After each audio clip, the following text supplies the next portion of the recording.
하나님의 말씀은 마태복음 20장 19절입니다. 다 같이 합독합니다. 이방인들에게 넘겨주어 그를 조롱하며 채찍질하며 십자가에 못 박게 할 것이나 제3일에 살아나리라. 아멘.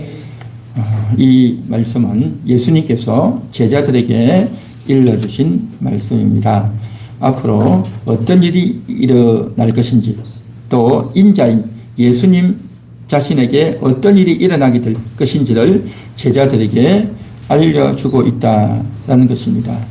네, 그 다음 넘겨주세요. 다 같이 읽겠습니다. 예수님은 자신의 십자가의 죽음과 부활을 예고하셨습니다. 자, 우리가 오늘 19절을 읽었는데요.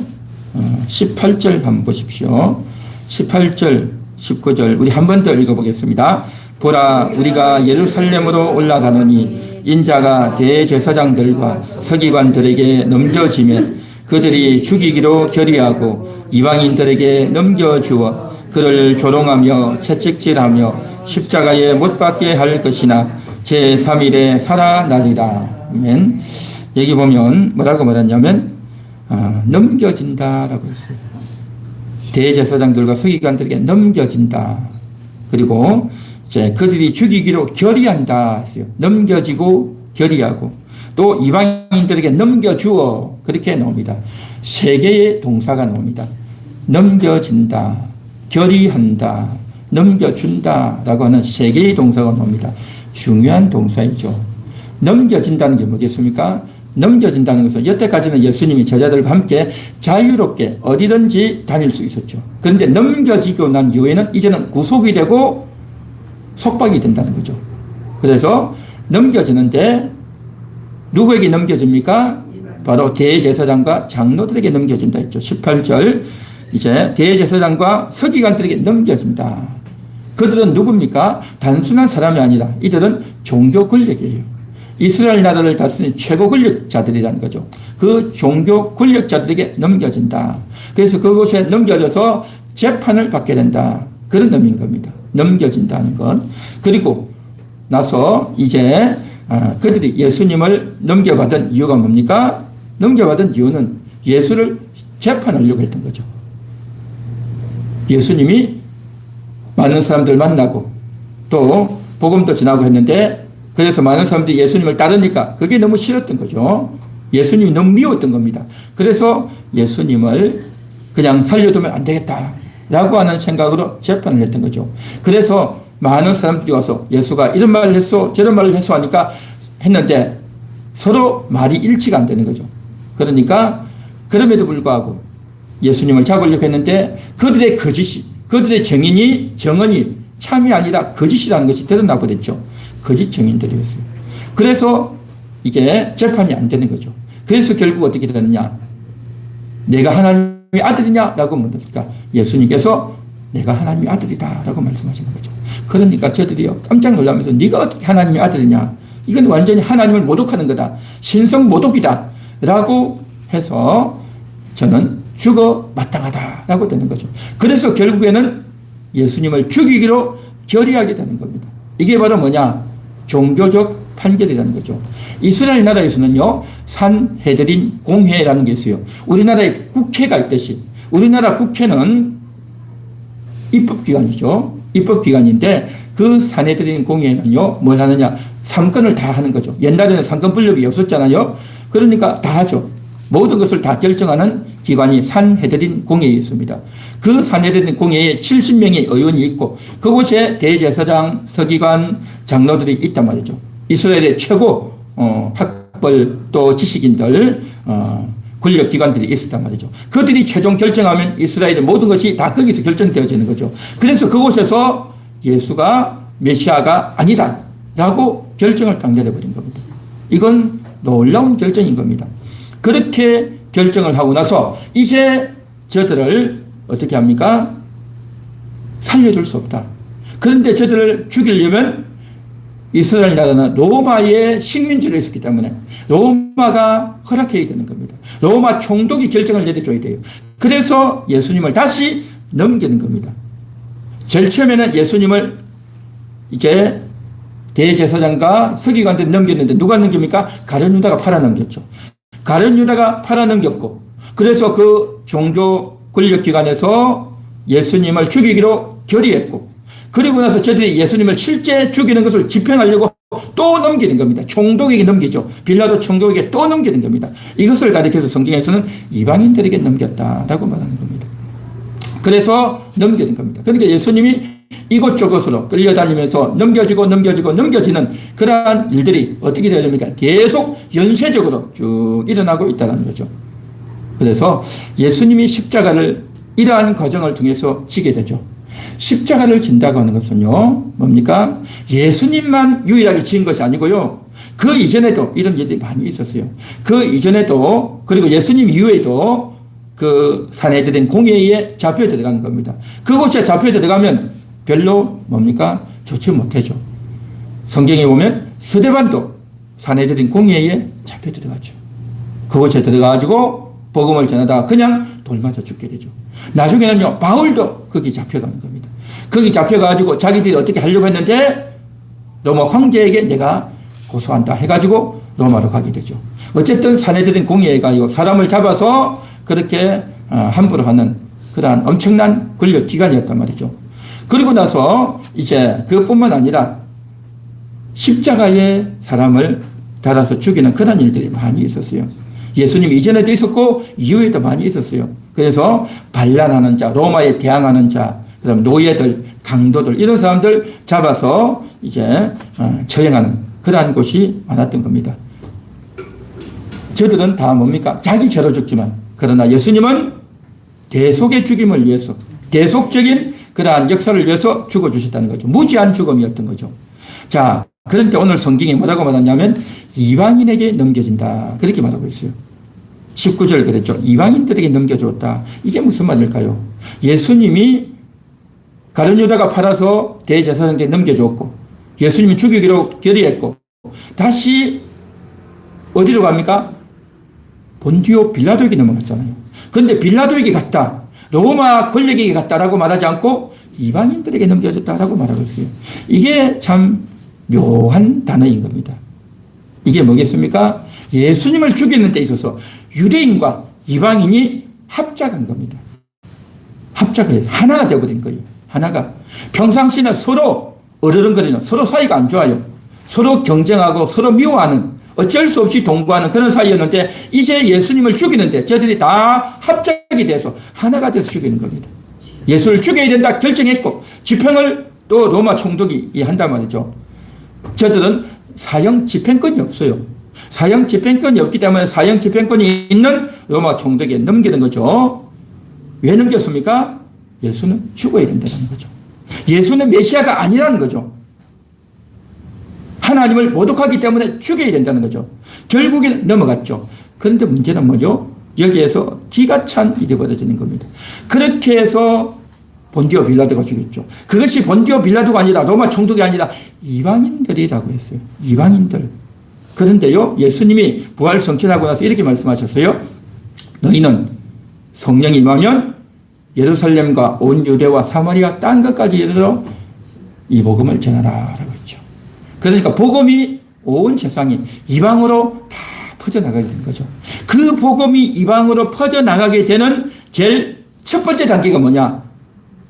예수를 죽이는 것이었어요. 이 충격적이죠. 예수를 죽이는 것. 그러니까 이방이 뭡니까? 이스라엘 나라가 아니면 다 이방 나라입니다. 그 이방 나라들은 예수도 모르고 하나님도 모르고 율법도 모르고 아무것도 몰라요. 메시아도 모르고요. 그런데 예수를 죽이잖아요. 그 죽인 그것이 결국 뭡니까? 모든 자들이 예수를 죽인 자가 되었고요. 그 예수를 죽인 것이 누구도 부인할 수 없는, 내가 안 죽였다라고 말할 수 없게 되어버렸어요. 그렇게 되어지면서 복음을 듣게 되는, 우리는 복음을 들으면서 복음만 듣는 것이 아니라 우리가 예수를 죽인 자다. 우리도 죽일 죄인이다. 라고 된다는 거죠. 그래서 저들이 이방인들에게 넘어갔다. 이방인들에게 넘겼다라는 것이 예수를 죽이도록 넘겼고 예수를 죽이도록 넘긴 그것이 복음을 접하는 그러한 기회가 되고 연결점이 된다라는 것이 오늘 이 단어의 키포인트다라는 것입니다. 계속해서 살펴보겠습니다. 자, 그러면요, 예수님께서 그렇게 말씀하셨죠. 보십시오. 18, 19절에 인자가 대제사장들에게 넘겨질 거다. 그들이 나를 죽이려고 결의할 거다. 또 이방인들에게 넘겨줄 거다. 라고 하는 이 이야기를 어떻게 하는 겁니까? 이것은 예수님이요, 미리 이야기하는 거예요. 제자들에게 미리 이야기하는 거예요. 제자들에게 17절 보십시오. 예수께서 예루살렘으로 올라가려 하실 때에 12 제자를 따로 데리시고 길에서 이르시되. 그러니까 이 일이 있기 전에 미리 이야기하는 거예요. 미리. 이미 다 이루어지고 난 이후에 하는 것이 아니라 며칠 후에 일어날 일을 예수님께서 미리 이야기하셨어요. 예수님은 자신이 이렇게 넘겨지게 될 것을, 내가 팔려서 넘겨지게 되고 저들이 나를 죽이려고 의결할 것이고 결의할 것이고 또한 저들이 나를 죽이려고 이방인에게 넘길 것이고 그것을 예수님이 알고 계셨던 겁니다. 야, 여러분 이게 놀라운 거죠. 예수님은 어떻게 알았을까요? 우리는 그냥 성경을 읽으면서 뭐 그냥 예수님이니까 다 알겠지라고 하지만요. 여러분 너무 상식적으로 생각해 보십시오. 어떻게 알겠어요? 앞날을 어떻게 알겠어요? 아무도 몰라요. 어떤 대통령이라도 정치인이라도 장군이나 그렇죠. 옛날에 왕이라도 전쟁에서 이길지 어떤 일이 벌어질지 아무도 모르잖아요. 아무도 모르는데 예수님은 아셨다는 거죠. 어떻게 알았을까요? 여러분 생각해 보셨습니까? 예수님이 아셨어요. 구약 성경을 통해서 하신 거죠. 구약 성경을 통해서, 구약 성경에 예수님이 죽으셔야 된다는 게 있단 말이죠. 그래서 성경을 통해서 예수님을 아셨고 또 예수님은 어떻게 알았을까요? 예수님은 늘 깨어있어서 하나님과 기도하는 분이에요. 늘 깨어있어서 하나님께 기도하는 분이기 때문에 어떤 일이 있을지 하나님께서 어떻게 나를 인도하실지 다 알고 계셨어요. 하나님과 예수님은 온전히 하나였기 때문에 정말 깨어질 일을 가르쳐 주시고 예수님이 다 아셨단 말이죠. 그래서 예수님은 다 아시는 겁니다. 또 하나가 있었어요. 뭡니까? 예수님이 하나님이시단 말이죠. 예수님이 하나님, 성자 하나님이시기 때문에 예수님은 모를 수가 없는 겁니다. 다 아시는 겁니다. 그러니까 예수님은 성경을 다 알기 때문에 알고 또한 하나님께 기도했기 때문에 알고 예수님 자체가 하나님이시기 때문에 다 아는 겁니다. 그렇기 때문에 일반 다른 철학자, 성인, 위대한 사람들, 위인 영웅 이런 사람들은요 앞을 모르잖아요. 모르기 때문에 함부로 말할 수가 없죠. 그러나 예수님은 다 안단 말이죠. 예수님이 무슨 일이 일어날지 다 알고 미리 이야기를 다 한다는 것을 지금 우리가 알아야 되는 겁니다. 그런데 일반 사람들은 앞일을 모르기 때문에 어떻게 됩니까? 아무리 영웅이고 장군이고 대단한 사람이라도 앞날을 모른단 말이죠. 그러니까 자기가 권세를 부려서 함부로 이렇게 하다가 그냥 허무하게 어이없이 죽잖아요. 그 옛날에 알렉산더가 그렇죠. 이제 바벨론, 페르시아 다음에 나타난 그 마게도니아 나라, 헬라 나라의 최고 수장이잖아요. 온 세상을 정복하고 페르시아까지 점령하고 이제 그쪽까지 인도까지 가려고 하다가 그곳에서 그냥 허무하게 죽죠. 30대 이 나이로 허무하게 죽습니다. 온 세상을 다 가질 것 같이 그렇게 해서 인도 중국까지 넘어오려고 하다가 그냥 그곳에서 말라리아인지 아니면 모기에 물렸는지 모르겠지만 그곳에서 그냥 죽고 말죠. 허무하게 죽죠. 옛날에 우리나라 그 조선시대 뭡니까? 그 김종수 같은 아주 대단한 장군이죠. 사군 육진을 설치했던 북방을 정복했던 고려시대의 나라가 조금 작았죠. 근데 조선은 저 위에까지 두만강까지 차지했죠. 그 차지한 사람이 누구냐? 김종수 장군이죠. 그 대단한 패기 있고 싸움을 잘했던 그 사람이 어떻게 됩니까? 그 수양대군 무리들에게 그냥 처참하게 죽잖아요. 그 사람이라는 걸 알 수가 없는 겁니다. 그 허무하게 죽는 거예요. 사람은 앞날을 알 수가 없단 말이죠. 앞날을 알 수가 없어요. 그러니까 사람들이 아무리 다른 사람에게는 큰 소리치고 이래라 저래라 해도 결정적인 순간이 되면 어떻게 될지 모른단 말이죠. 그래서 사람들이 어떻게 합니까? 알아보자. 그래서 심적 환자를 만나고 무당 점치는 자를 만나는 거 아니겠습니까? 그래서 애굽 나라도 그렇고 바벨론도 그렇고 다 점치는 자 데리고 와가지고 어떻게 될지 알아맞혀봐라. 그렇게 하는 거죠. 사람은 앞날을 알 수가 없어요. 그리고 또 어떤 자는 늘 고집 피우고 주장을 하다가도 내가 이렇게 끝까지 나갔다가는 내가 이게 목숨이 살기가 힘들겠다를 딱 직감하면 어떻게 됩니까? 그렇게 하던 사람이 자기 소신을 딱 꺾어버리고 변절하는 사람이 있어요. 왜 그렇습니까? 이게 도무지 불리하거든.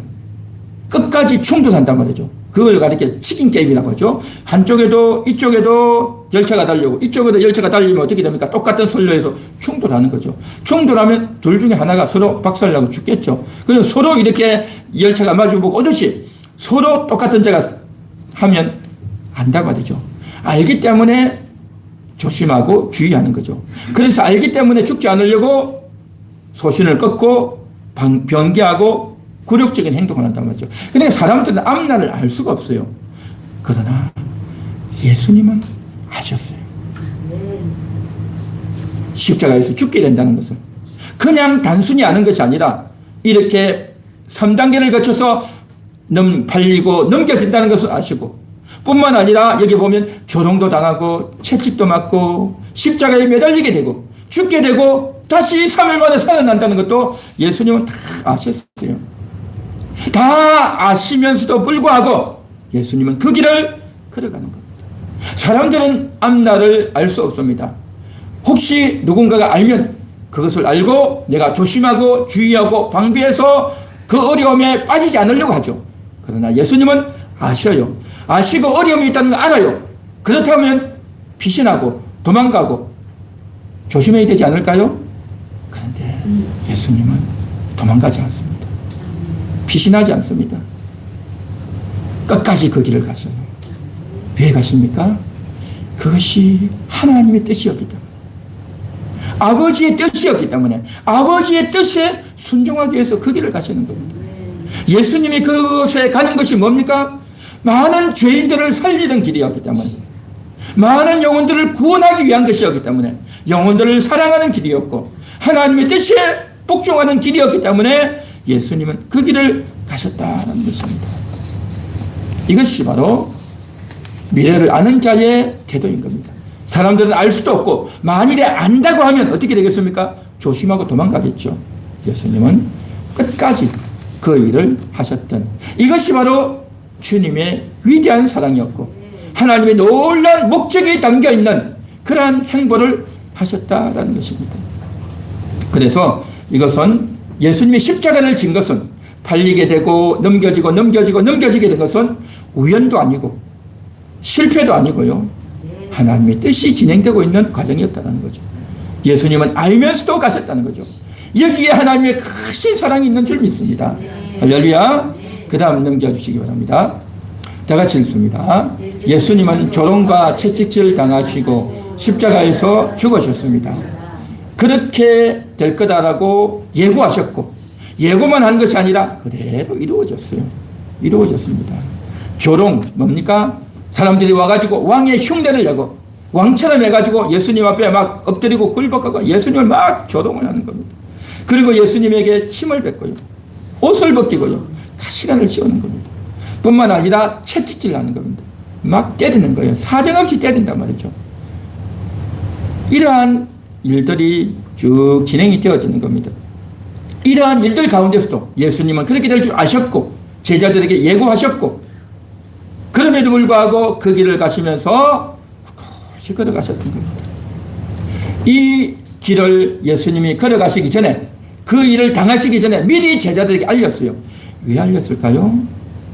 왜 알렸을까요? 이러한 일이 벌어졌을 때 제자들은 깜짝 놀라서 두려워서 다 도망갔지 않습니까? 이렇게 가는 것, 내가 십자가를 지는 것은 우연이 아니고 실패가 아니고 이것은 의도된 거다. 하나님이 의도하신 거다. 하나님이 계획하신 거다. 하나님이 사랑하시는 거다. 라는 것을 저들에게 알리기 위한 짓인 겁니다. 저들에게 믿도록 하기 위한 그러한 목적이 있었던 겁니다. 그런 말씀을 안 하셨으면, 우연히 이렇게 됐으면 이렇게 됐네 라고 말하겠죠. 그러나 예수님이 다 그것을 알고 제자들에게 알려주신 이유가 뭐겠습니까? 이 십자가는 내가 죽는 것은 어쩔 수 없이 죽는 것이 아니라 실패가 아니라 하나님의 뜻이 있는 거다. 너희를 사랑하는 거다. 라는 것을 미리 알려주기 위한, 그래서 많은 사람들이 예수님이 누군지 알도록 하기 위한, 자기 앞날을 아는 사람이 어디 있겠습니까? 아무도 없죠. 자기 앞날을 알면 피하고 도망가려고 하겠죠. 그런데도 불구하고 그것을 꿋꿋이 걸어가는 이유가 뭐냐 말이죠. 그것은 바로 사랑하기 때문에 우리 영혼을 살리기 위함이라는 것을 알리고 믿도록 하기 위한 것이 예수님의 놀라운 의미인 줄 믿습니다. 이제 예수님이 그렇게 알리시고 실제로 넘겨져 가지고 조롱과 채찍질을 당하죠. 예수님이 가장 먼저 당한 게 뭡니까? 조롱입니다. 조롱. 여러분 조롱을 당해보신 적이 있습니까? 사람이요, 조롱을 당한다는 게 어떤 거겠습니까? 굉장히 부끄러운 겁니다. 그렇죠? 내 약점을 누군가가 자꾸 이야기하게 될 때 얼마나 부끄럽습니까? 그렇죠? 나를 꼼짝 못하게 해가지고 내가 실수한 것 이야기하고 또 나의 부끄러운 것을 자꾸 드러낼 때 말로서 드러내고 행동으로 드러낼 때 정말 사람은요 참을 수 없는 겁니다. 너무 부끄러운 겁니다. 하지 말라고 해도 계속 한단 말이죠. 그러면 어떻게 됩니까? 사람은요 분노하게 되는 겁니다. 참지 못하죠. 입에서 험한 말이 나오죠. 그렇죠? 그렇습니다. 그리고 그런데도 불구하고 상대방이 나를 계속 조롱할 때 어떻습니까? 너무 부끄럽고 수치심이 극대화되고 내가 그를 이길 수 없단 말이죠. 감당은 못한단 말이죠. 무력감에 빠지게 되고 정말 괴로운 겁니다. 조롱이라는 것은 그렇게 괴로운 겁니다. 예수님이 이런 조롱을 받으신 거예요. 이런 조롱. 어떤 조롱을 받았습니까? 예수님에게 오셔서 예수님의 옷을 다 벗겨버리고 자색 옷을 입히는 겁니다. 자색 옷이 뭘까요? 자색 옷은요 일반인들이 입는 옷이 아니에요. 이 자색 옷은 왕들이 입는 옷이에요. 왕의 복장이에요. 예수님께 자색 옷을 입혔다는 게 뭐겠습니까? 너가 왕이라고 했잖아. 너 유대인의 왕이지. 그래 왕이니까 이 옷을 입어 하고 옷을 입히는 거예요. 이게 뭡니까? 조롱인 거예요. 왕이 이렇게 잡혀가지고 꼼짝 못하고 매나 맞고 이래 있어? 내가 왕이야? 그래 너 왕이라고 했지? 너 이 옷 입어봐. 이게 뭡니까? 조롱이잖아. 조롱. 거기다가 뭡니까? 갈대홀. 갈대홀은 뭐냐면 갈대로 된 나무 위. 원래 홀은 뭐냐면 왕들이 가지는 겁니다. 지휘봉 같은 거, 막대기 같은 거 들고 야 이리 가 저리 가 스톱 하고 말도 안 하고 막대기만 딱 왼쪽 오른쪽 위로 아래로 좌우로 흔들고 아래 위로 흔들면 어떻게 됩니까? 다 신호로 해가지고 한단 말이죠. 왕들은 그렇게 해요. 그러니까 그렇게 하는 봉은 왕만 가지고 있는 거죠. 그런데 그 홀을 갈대를 만들어 가지고 예수님에게 지어주는 겁니다. 너가 왕이잖아. 해봐 하면서 하는 거죠. 조롱이죠. 완전 조롱 아닙니까? 참 무서운 조롱이죠. 거기다가 예수님 머리에 가시로 된 관을 씌워요. 왜 씌운지 아십니까? 원래 왕들이 왕관을 쓰잖아요. 왕들이 왕관을 쓰는데 이 왕관을 씌우는 것이 아니라 가시로 된 관을 씌워요. 너 왕이지? 왕관을 써봐. 그러면서 괴롭히는 겁니다. 조롱하는 거죠. 조롱하는 거. 그리고 또 저들이 예수님 앞에 무릎을 꿇는 거예요. 왜 무릎을 꿇겠습니까? 원래 사람들은 왕 앞에 오면 다 무릎을 꿇어야 되는 거죠. 왕 앞에 와가지고 뻣뻣하게 서가지고 이야기하겠어요? 무조건 왕 앞에 서면요 다 무릎 꿇고요 절하고 항복해야 되는 겁니다. 그렇게 왕 앞에 하는데 자기들이 예수님께 무릎을 꿇는 거예요. 왜 꿇겠습니까? 너가 왕이잖아. 왕이시여 그러면서 하는 거예요. 그냥 조롱을 하는 거죠. 놀리는 겁니다. 그러니까 어전에 굴복하는 거죠. 굴복하는 걸 하는 거단 말이죠. 뿐만 아니라 예수님께 와서 침을 뱉는 겁니다. 얼굴에 침을 뱉는 겁니다. 뭐겠습니까?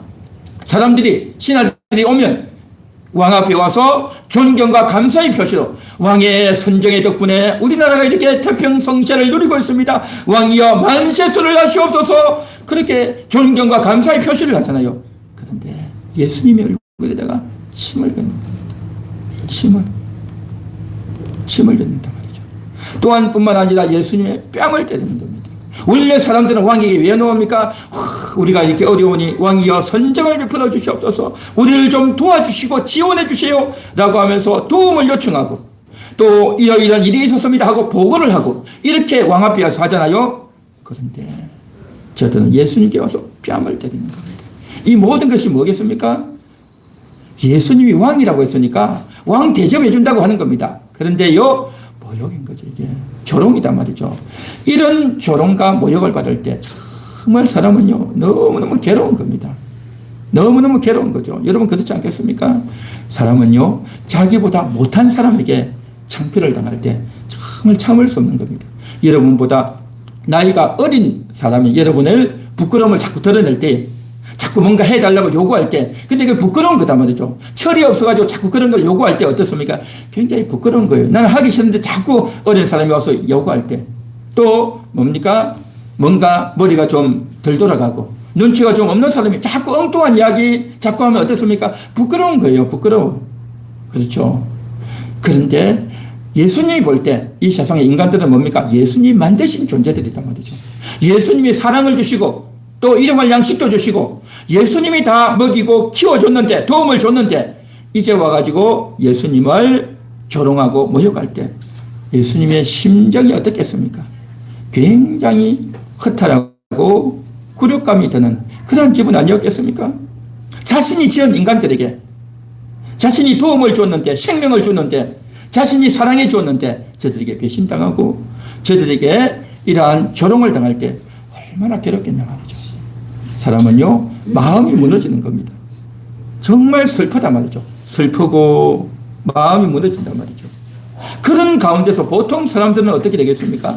참지 못하는 겁니다. 분노가 나오고요, 험한 말이 나오고요, 정말 평상시와 전혀 다른 그러한 말과 행동이 나오겠죠. 평상시 아무리 착하고 순하던 사람들도 이 순간이 되면요, 참지 못하죠. 그런데 말입니다, 예수님은 그때의 분노와 험한 말이 아니라 저들을 긍휼히 여겨주셨습니다. 저들을 위해서 험한 말을 하는 것이 아니라 용서의 기도를 하셨습니다. 할렐루야. 정말 그러한 예수님, 그 예수님이 계셨기에 오늘 우리가 구원받고 또 용서받고 하나님의 자녀가 된 줄 믿습니다. 예수님이 이러한 수치심, 조롱과 모욕을 당하신 이유가 뭐겠습니까? 그것은 여러 가지 의미가 있는데 바로 우리도 수치를 당한단 말이죠. 여러분들도 수치 당하지 않았습니까? 가장 가까운 사람들에게 내 부끄러운 것이 드러나고 그것을 자꾸 이야기하고 그것을 자꾸 언급할 때 얼마나 모욕적이고 수치스럽고 부끄럽냐 말이죠. 그러한 마음이 들 때 정말 힘들고 괴로운 겁니다. 그런데 말입니다, 주님은 그것을 다 보셨어요. 여러분들이 수치당하는 것을, 여러분들이 조롱과 모욕당하는 것을 주님은 다 보셨어요. 그것을 다 보시고 예수님께서 여러분의 자리에로 내려가신 거예요. 여러분들이 수치당하고 고통당하는 그 자리로 예수님이 내려가셨던 겁니다. 그렇게 내려가셔서 최고의 왕이, 가장 높은 하늘에 있던 영광의 왕이 가장 하잘것없던 인간들에게 조롱을 당하고 무시를 당할 때 얼마나 모욕적이고 얼마나 괴롭겠습니까? 그것은 바로 우리를 대신해서 우리의 그 자리로 내려와 주셨던 겁니다. 그럼에도 불구하고 우리가 수치와 모욕을 당할 때 어떻게 할 수 없단 말이죠. 어떻게 할 수 없고 꼼짝없이 당할 수밖에 없는 무력감에 빠지고 너무나도 슬픔에 빠졌을 때에 그런 우리의 감정, 우리의 그 기분을 예수님이 하십니다. 예수님이 하셔서 그 자리에 내려가셨단 말이죠. 그러므로 예수님의 그 십자가에 당했던 그 고난들은 우리를 대신하는, 우리를 대신 그 조롱을 당해 주셨다는 겁니다. 이 놀라운 은혜를 오늘도 우리는 기억해야 될 줄 믿습니다. 만왕의 왕으로서 조롱을 당하신 분. 사람들은 그런 조롱을, 그런 어려움을 당할 때요, 정신이 나가버려요. 도무지 참을 수가 없는 겁니다. 다시는 그 사람 보고 싶지 않죠. 다시는 인간이 만나고 싶지도 않는 그러한 자리에 빠져버리죠. 예수님은 한마디로 말해서 육체적인 고통, 정신적인 고통, 영적인 고통들을 고스란히 다 받으신 겁니다. 다 받으셨어요. 그러면서 조롱을 당하셨던 겁니다. 뿐만 아닙니다. 예수님은 이제 조롱이라고 하는 것은 심적인 내용이라고 한다면 이제는 채찍을 맞게 되는 거죠. 채찍. 채찍은 뭡니까? 몸을 때리는 겁니다. 몸에 폭행을 가하는 거죠. 그래서 채찍을 맞고 예수님이 십자가에 못이 박혀서 올려지죠. 그 십자가에 못이 박혀서 올려질 때 어떻게 됐습니까? 예수님의 손목에 못이 박히고 발목에 못이 박히지 않습니까? 그로 말미암아서 신경이, 온 몸의 신경이, 손과 발에만 신경이 고통스러운 것이 아니라 신경이 다 연결되어 있지 않습니까? 그러니까 온 몸의 신경이 다 괴로운 겁니다. 아픈 거죠. 뼈마디가 아픈 거죠. 온 몸이 아픈 거죠. 뿐만 아니라 신경만 손상이 오는 것이 아니라 근육이 경련이 일어나는 겁니다. 온 몸이 근육이요. 움직일 수 없고 아프고 괴로운 겁니다. 신경에다가 근육에 손상이 오고 뿐만이 아닙니다. 이제 체중이 달려있잖아요. 양손에. 그리고 발목에만 있단 말이죠. 그러니까 몸이 무기가 있으니까 자꾸 밑으로 내려간단 말이죠. 체중으로 해서 몸으로 내려가니까 이제 관절이 어떻게 됩니까? 탈구가 되는 거죠. 관절이 이제 정상이 되지 않고요. 관절이 다 빠져나가 버리는 겁니다. 너무 괴로운 겁니다. 관절 탈구가 일어나는 겁니다. 관절 탈구뿐만 아니라 이제 어떻게 됩니까? 숨을 쉴 수가 없어요. 몸이 자꾸 내려간단 말이죠. 몸이 자꾸 밑으로 처지죠. 밑으로 처지는데 숨을 쉬려면 이게 올려야 되죠. 들어 올려야 되는데 들어 올릴 수가 없어요. 호흡 곤란한 겁니다. 그렇죠. 그래서 숨을 쉬려고 올리면 올렸다 내렸다 하다 보면 관절 탈구가 일어나고 호흡도 곤란하죠. 그러면서 위에 있다 보니까 이제 물이 빠지고 탈수 현상이 있는 겁니다. 온몸에 이제 액체가 빠져나가죠. 탈수 현상이 일어나고. 그리고 나서 이제는 참고 견디는데 더 이상 참을 수 없는 질식하게 되는, 기절하게 되는 그러한 일까지 벌어진단 말이죠. 그리고 마지막에 어떻게 됩니까? 이제 내가 죽겠구나. 그런 느낌이 오죠. 죽음의 공포가 몰려오는 거죠. 죽음의 공포가. 그러니까 예수님이 이제 당하셨던 이 모든 것들은 너무나도 수치스럽고 또 많은 사람들이 보는 앞에서 당한 공개적인 조롱이었고 우리가 영화 같은 데 보면 뭐 이렇게 나오지만 실제로는 다 벗긴 거잖아요. 그렇죠? 모든 사람이 보는 앞에서 다 뻘게 벗겨가지고 매달려 있단 말이죠. 조롱이고요. 폭행을 당했고요. 또 빨리 죽고 싶어도 십자가에서는 죽어지지가 않아요. 이게 참 오래가요. 어떤 사람은 예수님은 그래도 일찍 돌아가신 거예요. 어떤 경우에는요, 며칠을 가는 경우도 있어요. 그래서 이러한 과정을 쭉 겪어가는 겁니다. 이런 것들을 당할 때 예수님의 심정은 어떻게 했냐 말이죠. 예수님이 기도하셨죠. 이미 아셨고, 그래서 이 사실이 두렵기 때문에 할 수만 있으면 이 잔을 내게서 물리쳐 달라고 그렇게 기도했지 않습니까? 실제적인 두려움인 겁니다. 실제적인 두려움. 예수님이 수치를 다 당하시고, 모욕을 다 당하시고, 채찍의 아픔도 다 당하시고, 십자가에서 질식을 당하고, 죽음의 공포를 다 느끼는 겁니다. 실제로 느끼는 겁니다. 예수님이니까, 하나님의 아들이니까 아무 감각도 없이, 나는 이거 다 끄떡없어. 나 이 정도는 다 이길 수 있어. 예수님 그러셨을까요? 아니에요. 다 느끼고, 다 고통스럽고, 다 힘드셨던 겁니다. 너무너무 굴욕감을 당하고 또 모욕을 느끼고 채찍의 아픔을 느끼고 목이 마르고 모든 고통, 온갖 고통들을 다 느끼고 겪었던 겁니다. 절대 무감각하지 않으셨어요. 고통을 초월하신 분이 아니다 말이죠. 우리 인간이 당할 수 있는 고통과 슬픔과 아픔을 다 당한 겁니다. 그런 고통과 아픔을 다 당하면 사람들은 어떻게 됩니까? 분노하고 험한 말이 나오고 정말 비정상적인 언어와 행동들이 다 나오죠. 사람이 그냥 한마디로 말하면 미쳐요, 미쳐. 제정신이 아닌 거예요. 그 정도 되면 미친단 말이죠. 그런데 예수님은요, 끝까지 미치지 않고 침묵하면서 끝까지 갔던 겁니다. 예수님이 이렇게 당하셨던 이러한 고통과 상처, 이것은 뭡니까? 단순한 상처가 아니라 대속적인 상처인 겁니다. 대속적인 상처가 뭘까요? 예수님이 당한 것은 그냥 힘없이 무기력하게 아프고 당하고 조롱당하고 난 것이 아니라 바로 우리의 죄를 짊어지고 우리의 허물을 짊어지고 당하셨다는 거죠. 왜냐하면 하나님을 떠난 인간들, 하나님이 떠난 모든 인간들은요, 하나님 벌을 받아야 되는 겁니다. 하나님과의 관계가 단절됐기 때문에 천벌을 받아야 되는 거죠. 그러니까 사실은 예수님이 그러한 고통을 당하는 것이 아니라 우리 한 사람이 그걸 당해야 되는 거예요. 우리가 그 벌을 받아야 되는 거예요. 이 자리에 있는 저와 여러분 우리 모두가 다 받아야 되는 거예요. 그런데 우리가 그걸 받으면 얼마나 힘들고 괴롭고 얼마나 비참해지겠냐 말이죠. 그래서 우리가 당하도록 내버려 두지 아니하고 예수님이 대신 당한 거예요. 대신. 우리가 당해야 될 조롱, 모욕, 고통을 예수님이 대표로 당하신 거예요. 이 사실을 우리는 깨닫고 인정하고 받아들여야 될 줄 믿습니다. 할렐루야. 그래서 이것을 가리켜서 대속적 고통이다라고 말하는 겁니다. 대속적 상처다라고 하는 거죠. 우리를 대신해서 우리의 죄 때문에, 우리의 허물 때문에 우리가 하지 말아야 될 것을 하고 해야 될 것을 하지 않은 청개구리 같이 살았던 그 우리의 행동 때문에 하나님께 불순종하고 하나님을 대적하고 하나님을 거역했던, 하나님을 믿고 따르지 않았던 이것이 가장 큰 죄단 말이죠. 그렇게 살던 우리를 위해서 예수님이 대신 고통과 매와 조롱을 당하셨다는 겁니다.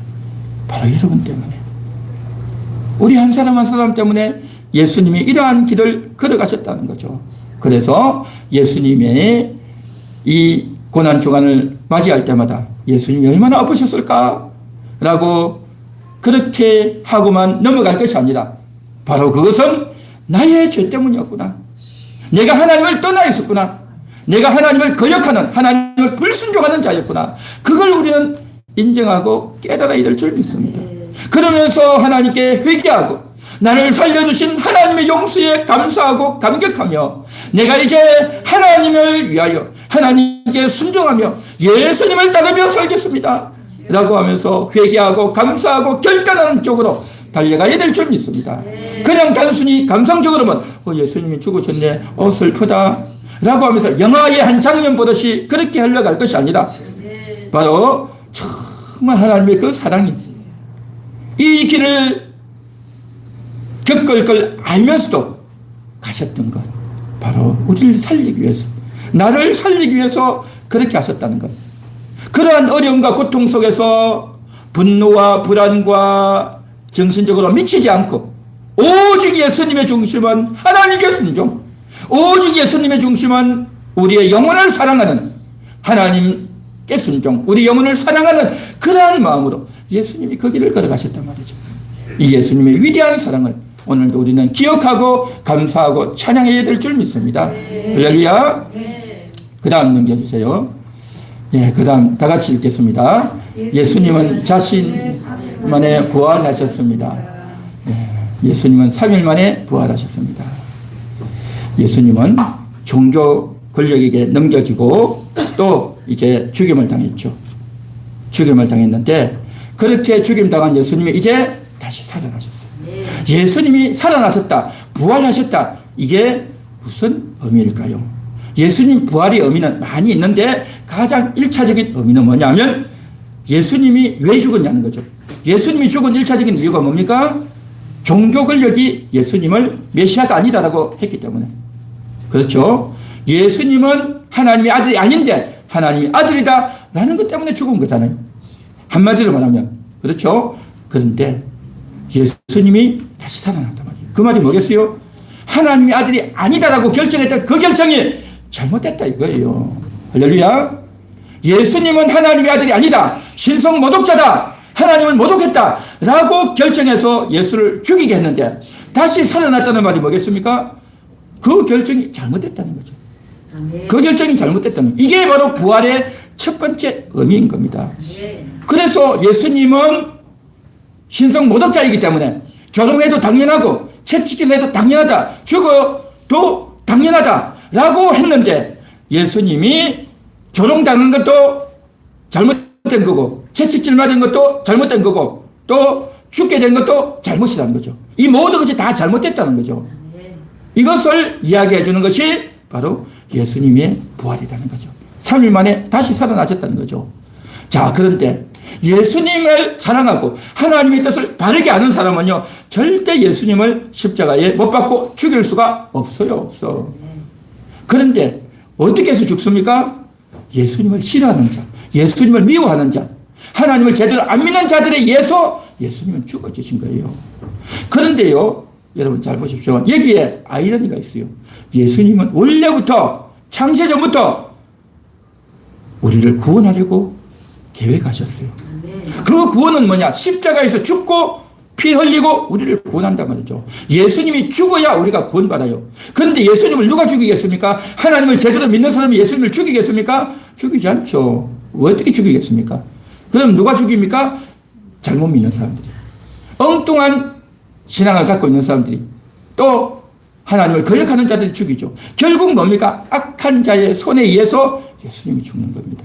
선한 자들은, 하나님을 믿고 따르는 자들은 예수님을 믿고 의지하지만 악한 자들은 예수를 싫어하고 죽이려고 하죠. 그러니까 이 땅에는 선한 자도 있고 악한 자도 있죠. 자, 그렇게 있는데 이 일이 놀랍게 맞물려 돌아간다는 거죠.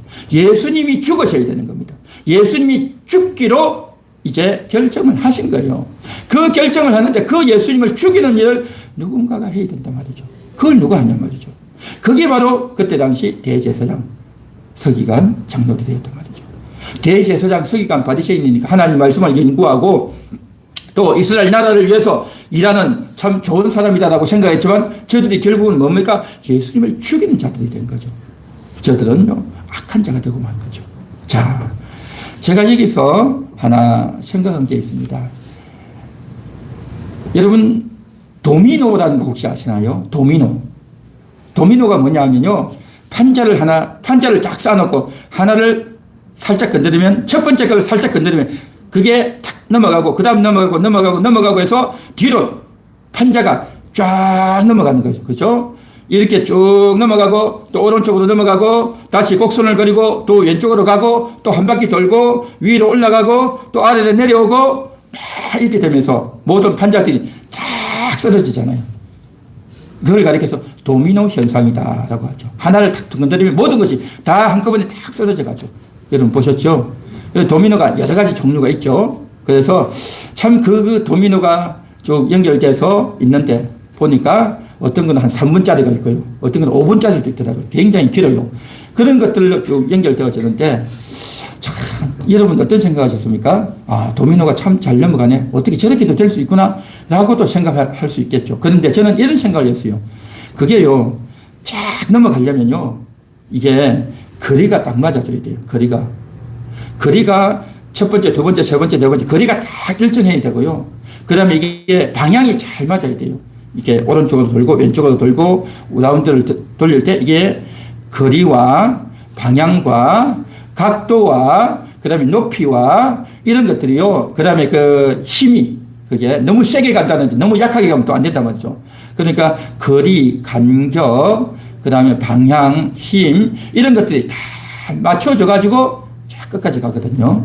그런데 이게 도미노가 쫙 연결되는 데 있어 가지고 멋있게 넘기는 것도 하나의 그 중요한 일이겠지만요. 저는 거기서 뭘 생각했냐면, 야, 이걸 어떻게 만들었냐 하는 게 중요했어요. 여러분, 그거 하나 만들어 가지고 이제 성공하기까지 한 번에 성공했겠어요? 많이 실패했을 거예요. 많이 실패했는데도 불구하고 다시 쌓고. 여러분, 넘어진 거 다시 쌓으려면 쉽지 않아요, 그거. 넘은 거 다시 쌓아가지고 또 각도, 방향, 길이 맞춰서 하려면 굉장히 힘든 거, 이게. 그러니까 몇 날 며칠을 했을 거예요, 아마. 그 한번 세팅하는데. 그렇게 세팅을 해가지고 성공을 쫙 했죠. 성공을 딱 하고 나서 다시 쌓아야 돼요. 왜냐하면 그걸 가지고 또다시 영상을 찍어서 보여줘야 되니까. 그러니까 한마디로 말해서 도미노를 만들어서 성공하는 것보다 더 중요한 것이 그렇게 세팅하는 것이 더 어렵다라는 거죠. 그렇지 않겠어요? 그런데 말입니다. 예수님이 이와 같이 제자들과 함께 있다가 가룟 유다에 팔려서 유대인들에게 넘겨지고 결의가 되어지고 또한 이제 이방인들에게 넘겨지고 또 조롱을 당하고 채찍을 맞고 십자가에 매달리고 죽고 부활하는 이 일이요. 우리는 그냥 쉽게 말하자면요. 이게 그냥 한꺼번에 넘어가는 게 아니에요. 거기에 사람들의 결단이 담겨 있고 사람의 반항, 거역도 있고 여러 가지 것들이 많이 있단 말이죠. 도미노는 그냥 판자나 그 물체가 그냥 사람이 아주 조종해 놓으면 세팅시켜 놓으면 되죠. 근데 사람은 뭡니까? 다 자기의 생각이 있고 하고 싶기도 하고 싫기도 하고 거부감도 있고 다 있단 말이죠. 그 과정에. 그러한 것들 가운데서 이게 한꺼번에 쫙 맞물려서 돌아가야 된단 말이죠. 예수님이 십자가에서 죽고 부활하시는 것이 하나님의 뜻인데 그 일을 이루기까지 사람이 선택해야 되고 각 다양한 사람들이 다 선택하고 결정해서 그 일에 동참을 해야 되는 겁니다. 그 일에 동참을 해야 된단 말이죠. 어떤 사람들은 예수를 믿고 진실로 하나님을 믿는 사람은 그에 참여하겠어요? 참여 안 하죠. 안 믿는 사람들이 참여하고 안 믿는 사람들이 거기에 가담한단 말이죠. 또 어떤 때는 예수 믿는 사람들이 선한 역할도 하고 안 믿는 사람들이 악한 역할도 하고 이런 일들이 쭉 흘러간단 말이죠. 그래서 예수님 3일 어간에 그 일이 이루어졌고 3일뿐만 아니라 일주일 어간에 이루어졌고요.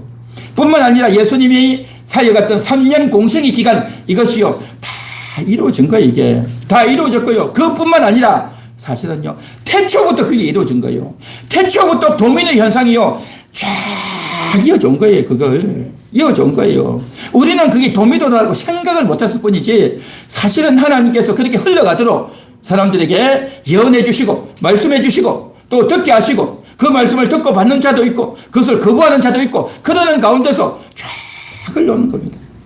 수십 년을 수백 년을 수천 년을 쫙 흘러와가지고 드디어 예수님이 나시고 예수님이 십자가를 지시고 죽고 부활하시는 이것이요 하나의 도미노로 쫙 흘러가는 겁니다. 대단한 스케줄이고 대단한 계획입니다. 사람은 도미노를 세팅하려고 여러 번 실패 가운데 겪어내지만 하나님은 그것을 연습한 적이 없어요. 연습한 적이 없어. 하나님께서 사람들에게 도미노 하니까 너 이렇게 해, 너 이렇게 해. 그렇게 한 적이 있냐 말이죠. 없단 말이죠. 그러니까 하나님은 이 놀라운 계획을 다 이끌어 나가는 대단한 하나님, 전능하신 하나님, 만왕의 왕이신 하나님이 이 일을 이루셨고 그 일을 이루기 위해서 하나님 아들이신 예수님이 이 땅에 오셨고 그래서 이 일이 있을 것을 미리 아시고 제자들에게 일러주셨고 예고해 주셨고 내가 이렇게 죽고 3일 만에 살 것이다 일러주셨고 그리고 그곳에 딱 간단 말이죠. 그곳에 가서 당했던 그 고난과 수치는 가장 최고의 비참한 수치와 조롱을 당하셨고 가장 큰 고통을 당하셨고 그것은 바로 여러분을 살리기 위한 오늘 우리들을 구원하고 하나님의 자녀 만들기 위한 놀라운 하나님의 사랑인 줄 믿습니다. 할렐루야. 그래서 오늘도 이 말씀을 통해서 그 십자가가 예고되어 있던 거고 그 예고를 직접 당하셨고 그 당한 그 은혜가 오늘도 우리에게 주어졌어. 이 하나님의 놀라운 사랑을 이 감격적인 사랑을 오늘도 우리 심령 가득히 채워서 주님 감사합니다. 주님의 은혜 덕분입니다. 주님 때문에 내가 살았습니다. 주님께 영광을 돌립니다. 그런 마음으로 오늘도 부활을 감사하고 하나님께 온전히 연결되는 그러한 여러분 되시기를 축원합니다.